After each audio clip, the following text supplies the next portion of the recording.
The story today takes place in Ontario Province.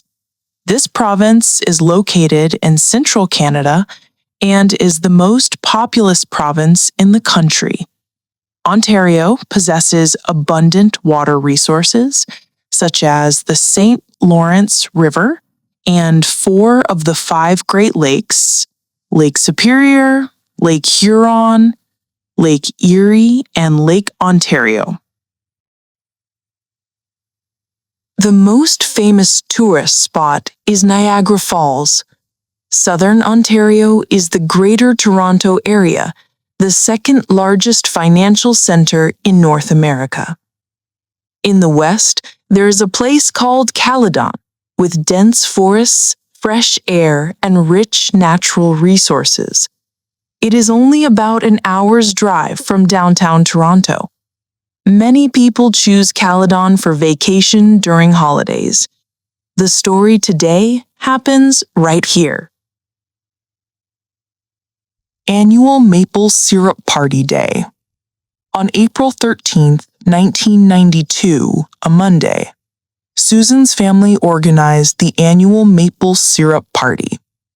Every year on this day, Susan invites friends and relatives to the farm in Caledon to join the party and enjoy delicious maple syrup from maple trees. The farm in Caledon is the inheritance left by Susan's father to her and her brother, Ian Blackburn. Their father had properties in downtown Toronto and Caledon.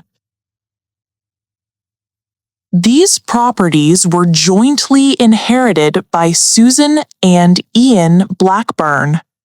Both own a house in Toronto and a farm in Caledon. Susan and Ian Blackburn grew up together with a very close relationship. Later, both started their own families. Susan lives with her husband Orville, and their son is Jamie. Jamie is an adult and lives alone in Toronto, but maintains close contact with his parents and Uncle Ian Blackburn's family. Ian Blackburn lives with his wife, Nancy Blackburn. They have no children, but keep a small cat. Daily life of the family. Usually, Susan and Ian Blackburn live in downtown Toronto, but often return to the Caledon farm for vacation during holidays. Whether in Toronto or Caledon, Susan and Ian Blackburn's homes are close to each other. The siblings frequently visit each other's homes and have keys to each other's houses. On the day of the maple syrup party at the Caledon farm, Susan got up early to prepare. As the sky gradually darkened, about 40-50 invited guests arrived at the farm one after another. However, strangely, Susan's brother Ian Blackburn and his wife Nancy Blackburn still hadn't appeared. In fact, Susan hadn't seen Ian Blackburn for several days and couldn't contact him. Mysterious disappearance. A few days earlier, Susan and her husband Orville saw Ian Blackburn's car parked next to his farm. They thought Ian Blackburn had come from Toronto to the farm, but after 2 or 3 days, they still hadn't seen Ian Blackburn. So the couple used the key to enter Ian Blackburn's farm. On the first-floor bedroom bed, there were 2 neatly placed bags containing clothes for Ian Blackburn and Nancy Blackburn. It seemed like they had prepared clothes to attend the party. Ian Blackburn was not in the house, but everything looked normal. Susan and her husband thought Ian Blackburn and his wife had gone somewhere else. Unexpectedly, on the day of the party, they still didn't show up. Ian Blackburn was usually very reliable. If he couldn't come, he would definitely notify in advance, which made Susan worried. She called Ian Blackburn but couldn't get through. Then she contacted Ian Blackburn's friends, but no one knew where he was. Nancy Blackburn's health condition. Ian Blackburn's wife, Nancy Blackburn, suffered from lupus erythematosus, a chronic recurring disease. When it flares up, a butterfly-shaped rash appears on the face. This disease cannot be cured, and patients need to keep warm in winter to avoid cold air irritating the skin. Therefore, in winter or cold weather, Nancy Blackburn would not go to the Caledon farm. Although it was already April and spring, the temperature in Caledon was still low, and Nancy Blackburn usually wouldn't go. However, every year at the maple syrup party, no matter how cold the weather, Nancy Blackburn would attend. This time was an exception. Susan couldn't think of any reason why they would be absent without notice. Checking the house in Toronto. Susan thought they might still be in Toronto, so she called her son Jamie in Toronto. She asked Jamie to take the key and check Uncle Ian Blackburn's house. Jamie arrived and found the house door locked, lights off, and Aunt Nancy Blackburn's Chevrolet parked outside. Everything seemed normal, but the mailbox outside was full of letters and newspapers, apparently not collected for several days. Inside the house, Jamie saw Aunt Nancy Blackburn's handbag open on the bedroom bed. After checking, Jamie called to report to his parents. Susan and Orville found it strange because Nancy Blackburn would never leave her bag open like that. They kept a cat, and if going far, they would take it along. So they asked Jamie to check again if the cat was home. If it was, it meant they hadn't gone far. Discovering the cat and suspicion. Jamie entered the house again, checked every room, and finally found the cat in the basement. The cat seemed uncared for several days, with empty bowls and no food or water. The cat meowed continuously upon seeing Jamie, clearly hungry for days. At this point, Jamie had a bad premonition. After feeding the cat, Jamie continued searching and found Nancy Blackburn's spare car key. He decided to check the car for clues. Jamie opened the Chevrolet door and inspected inside. On the driver's seat, there was tissue paper with red stains. The car had a foul smell. The bad premonition grew stronger, and Jamie opened the trunk. Horrifying discovery of the bodies. The scene horrified Jamie.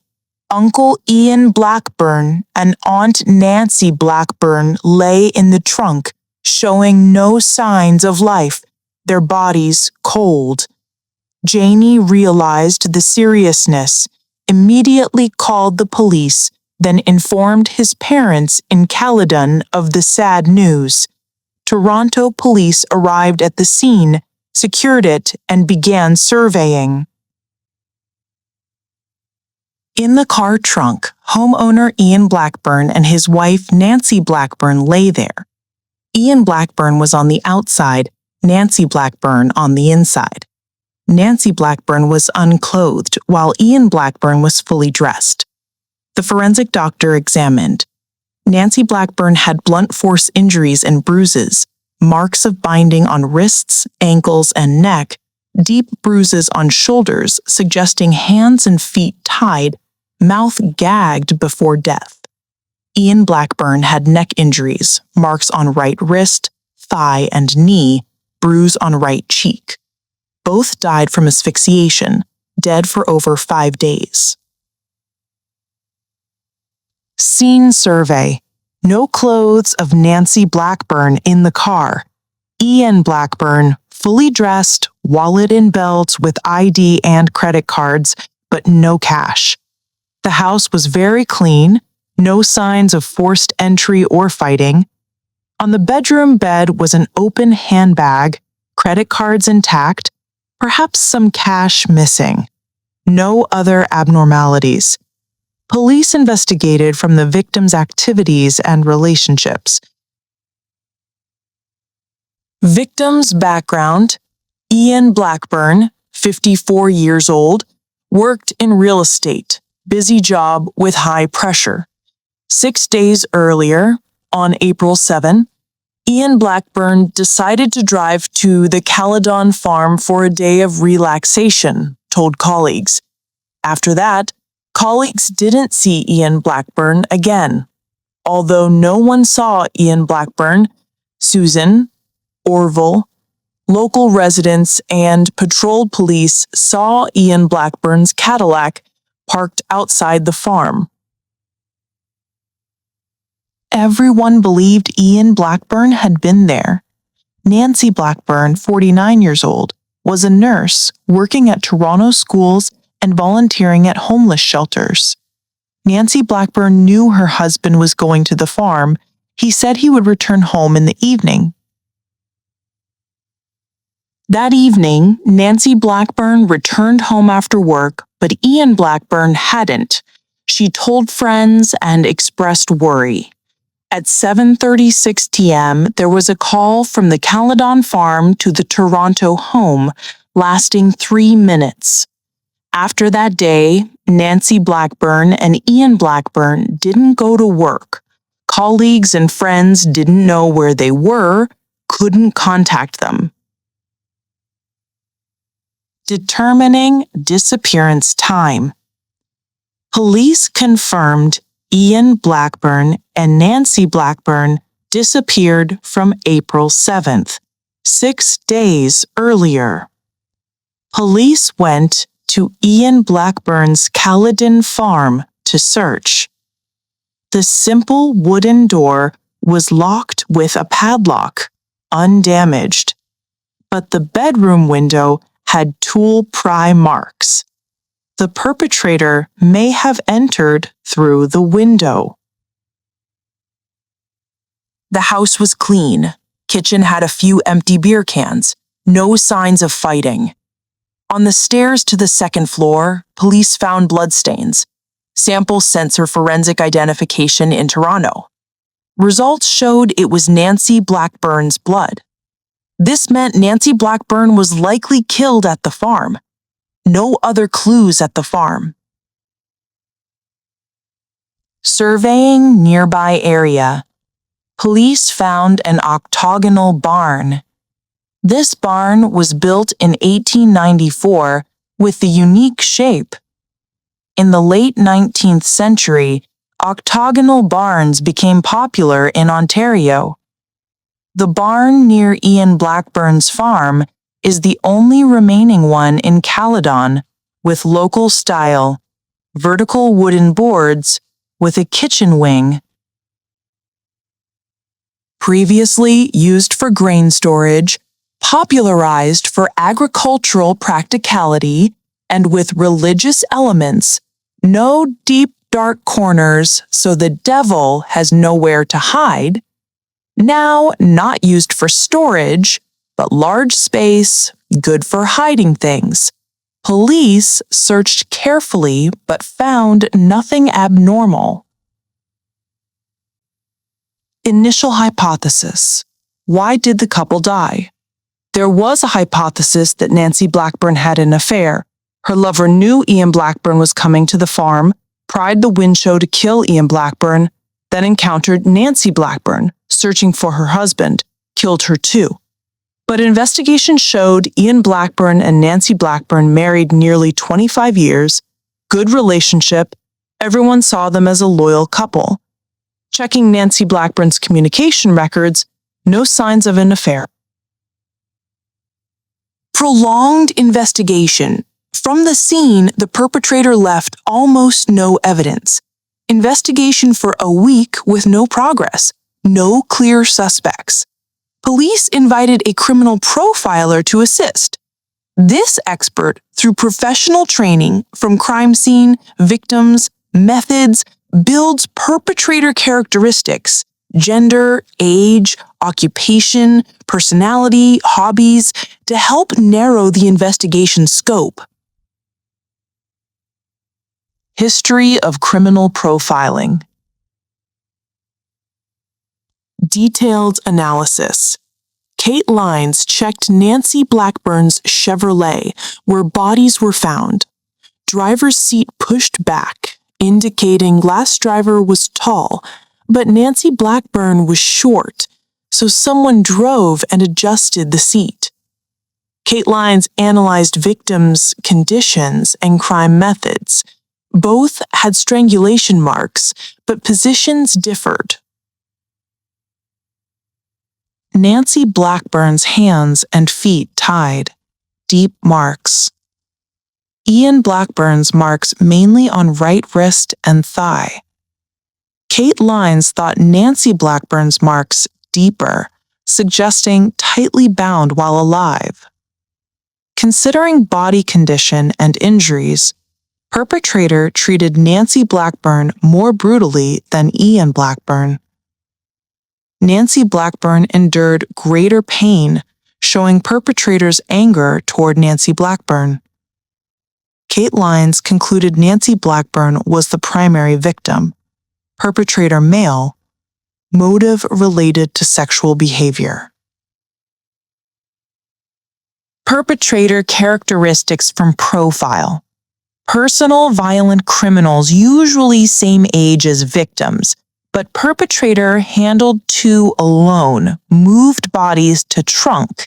Kate Lines thought perpetrator young, strong male, age 35 to 45. Ian Blackburn had good relationships, no enemies. Kate Lines thought perpetrator stranger, seen clean, planned crime. Perpetrator may have stayed near Caledon for time, familiar with Ian Blackburn's farm and family situation. Kate Lines guessed perpetrator no stable job, no important people around, may re-offend. From similar case studies, perpetrator unsociable, eccentric, quiet, introverted, but socializes when needed. Personal image poor, poor dressing and hygiene, may have minor criminal record. Crime scenario from profile. According to Kate Lines, on crime day, Ian Blackburn drove to farm, encountered intruding male. Male used weapon to control Ian Blackburn. Under threat, Ian Blackburn called wife from farm, said changed plans, stay overnight, lured Nancy Blackburn. Nancy Blackburn drove Chevrolet to farm, was controlled. Afterward, perpetrator assaulted and killed Nancy Blackburn at farm, put body in trunk. For some reason, perpetrator forced Ian Blackburn to drive Chevrolet back to Toronto home, then killed Ian Blackburn, put in trunk. Kate Lines thought perpetrator dangerous, obsessed with abuse, often insults and violences victims, causing physical and mental torment. Perpetrator may reoffend. Victims may suffer similar fate as Nancy Blackburn. Important new discovery. With the profile, police had perpetrator characteristics. Soon had major discovery. 100 meters from farm, in ditch, trash bag containing empty beer can, like in farm, shredded newspaper pieces from 4 months before, feces wrapped in paper, and handwritten pages with crossed out words, content about weapons, tanks, warships, like military equipment list. Mysterious house burglar. Before Ian Blackburn and Nancy Blackburn were killed, Local media reported extensively on break-ins. Due to cold weather, many Caledon residents moved to city, leaving empty houses. Someone took advantage to break in and steal. He stole jewelry, clothes, but not caught, left no traces, mysterious. Locals called House Hermit. Feature: left porn magazines, feces in paper or plastic bags, and many handwritten military equipment lists. Items found near farm identical to what House Hermit left, including handwriting. Evidence from previous burglary victim. House Hermit not always perfect. Due to media coverage, many Caledon homeowners worried, occasionally returned to check. Once, House Hermit breaking in, encountered owner returning. He reacted quickly, used weapon to threaten owner, forced drive to Toronto. On way, he said wanted for fraud. He knew owner rich, must have Toronto property. He demanded take to Toronto home to hide. Owner refused, stopped at busy downtown Toronto intersection, forced him out. House Hermit fled. Because suddenly encountered owner, didn't clean scene, police got fingerprints from victim's house. Unfortunately, House Hermit no prior record, no database match. Connection to the case. House Hermit suspected in killing Ian Blackburn and Nancy Blackburn. Police reviewed files. Owner's description matched Kate Lyne's profile. Suspicion of House Hermit increased greatly. Police thought handwritten military lists might help identify. They published list photos, hoping for clues. Clue from acquaintance. Soon, police received tip from informant. This was turning point. Informant was Miss Allison. She said knew House Hermit as David Snow. Suspect David Alexander Snow, 37 years old, in 1992. At birth, parents hoped for daughter, disappointed with son. David Snow, 3 years old, family moved to Orangeville. 2 years later, sister born. Mother postpartum depression. Parents poured all love to sister.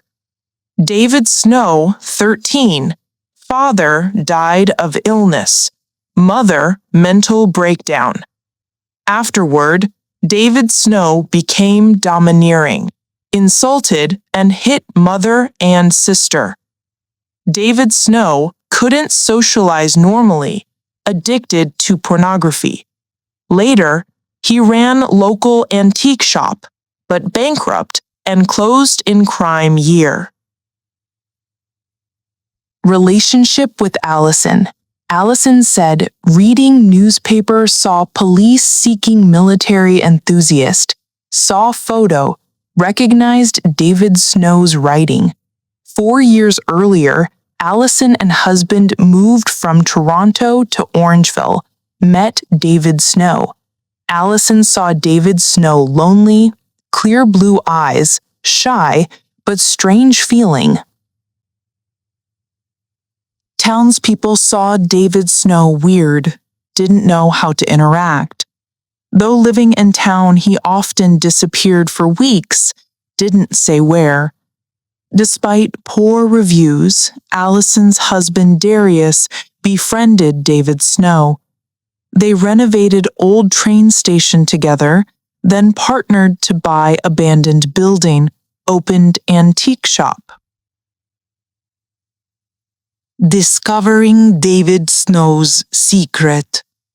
David Snow taciturn, but Allison said after first childbirth saw different side of David Snow. David Snow liked children, smiled, helped care.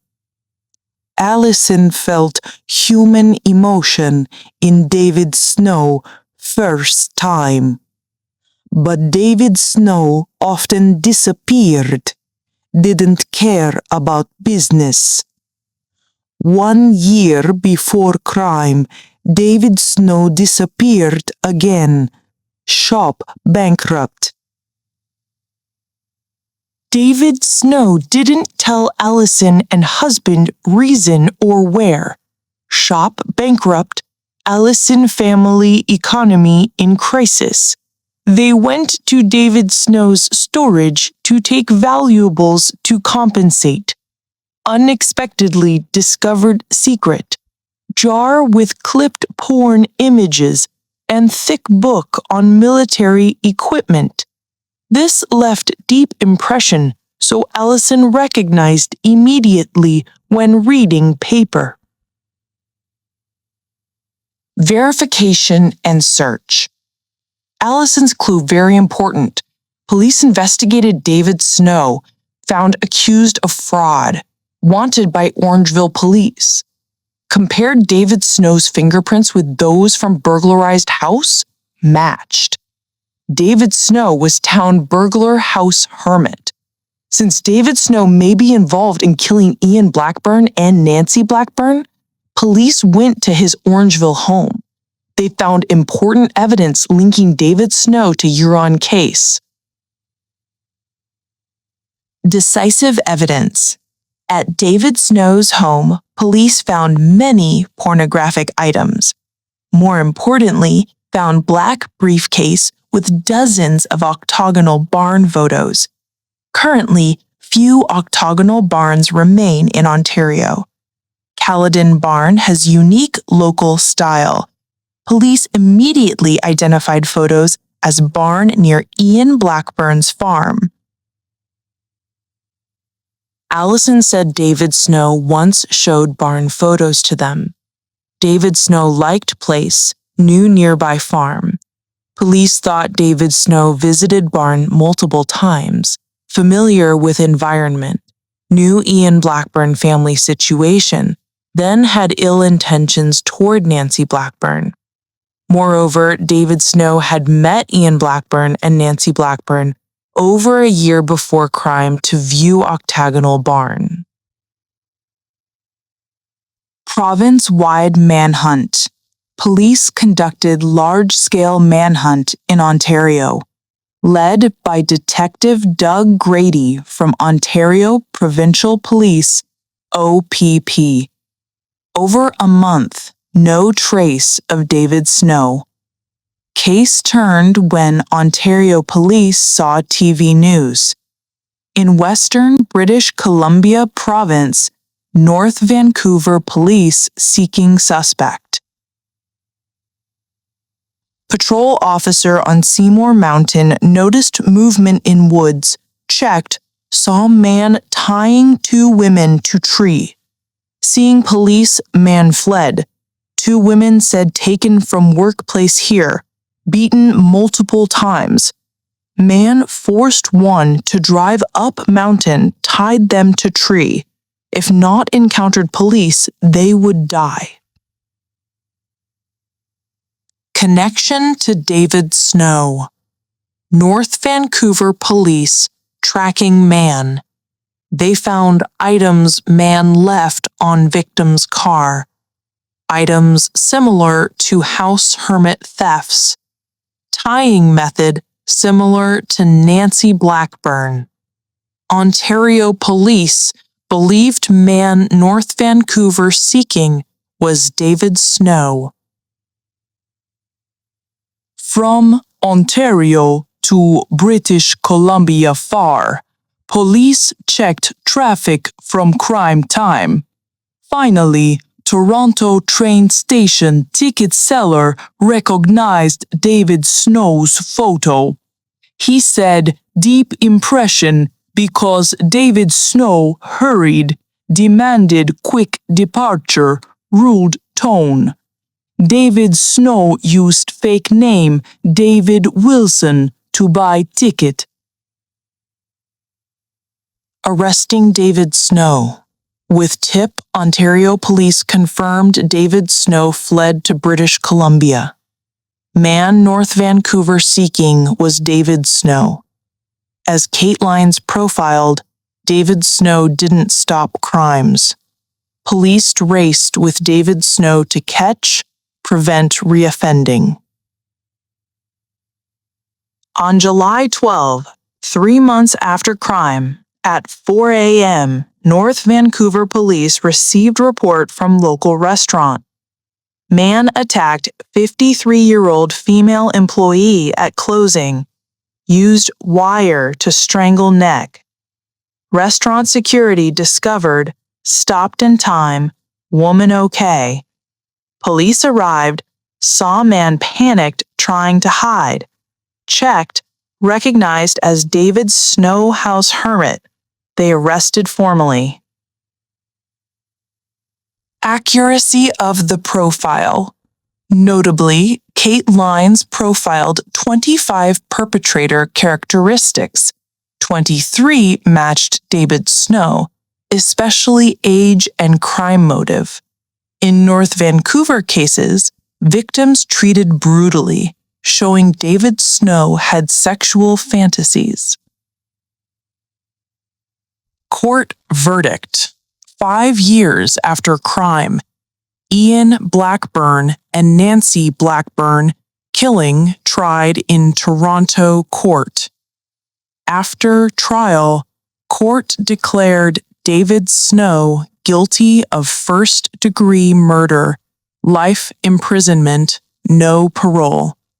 Additionally, David Snow committed 22 other criminal offenses like robbery, kidnapping, unlawful confinement, sexual assault. In 2008, 11 years after sentence, David Snow attacked another inmate in prison, threatened to kill, additional conviction. Next year, Canadian Correctional Agency considered if released David Snow would pose great risk to society. Before transferring to lower security facility, David Snow must perform well. Legacy of the case. After killing Ian Blackburn and Nancy Blackburn, David Snow had new nickname, Cottage Killer. As of now, 2025, David Snow is 70 years old, continues serving prison sentence until end of life. Recently, in 2025, David Snow charged additionally in 1991 cold case involving death of Angeline Josephine Quesnel.